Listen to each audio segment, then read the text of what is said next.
আপনার খন্দকার এখন আমাদের দলের সদস্য নন, সংসদ ভবন চৌধুরী আমাদের দলের সদস্য নন। সুতরাং তারা তাদের মতো করে সিদ্ধান্ত নিতেই পারে, এটা তাদের ব্যাপার। আমরা যদি এটুকু করতে চাই, আগেও অনেকবার উত্তর দিয়েছি, বিএনপি হচ্ছে আপনার বিশাল প্রবাহমান নদীর মতো, এখানে কত খড়কুটো আসে খড়কুটো যায়, তা দিয়ে বিএনপির কিছু যায় আসে না।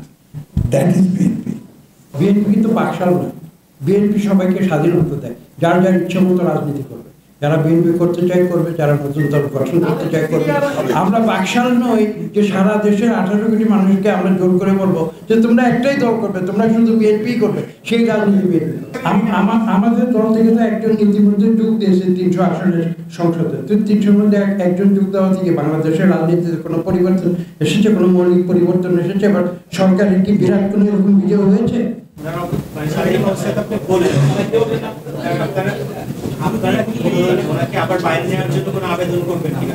আমরা তো সারাক্ষণই বলছি, আবেদন তো করি না, আমরা মানবিক কারণে বলছি যে অবিলম্বে তাকে চিকিৎসার জন্য বিদেশে পাঠাতে হবে, এটাই আমরা বলছি ডাক্তারদের মতে, এবং ডাক্তারদেরও মত তাই।